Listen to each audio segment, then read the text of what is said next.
High বন্ধুরা, BD smile ব্লগে তোমাদের ওয়েলকাম।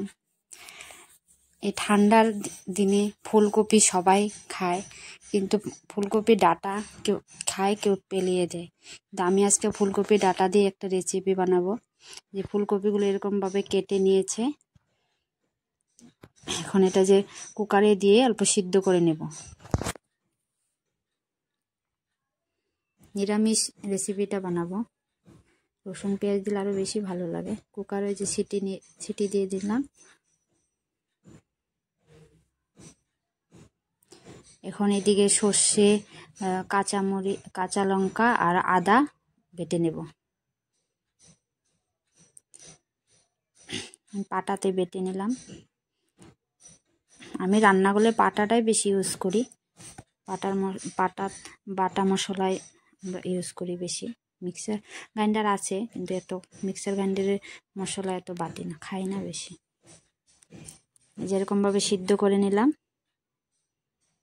এদিকে পাঁচ ফোড়ন দিয়ে দিল, আর একটা শুকনা লঙ্কা।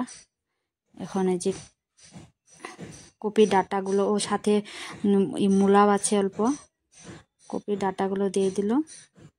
আমার মাই বানাচ্ছে এটা। হলুদ গুঁড়ো দিয়ে দিল। ভিডিওটা ধরছি তো, তাই মা বানাচ্ছে। অল্প গুড় দিয়ে দিল মিঠার জন্য। মার সুগার আছে, চিনি খায় না, তাই গুড় দিয়ে দিল। আর এদিকে এই যে বাটা মশলাটা দিয়ে দিল।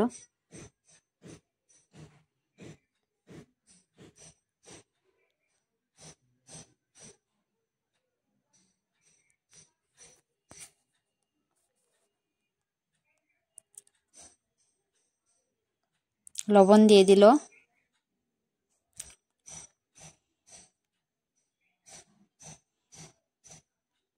হয়ে গেছে আমার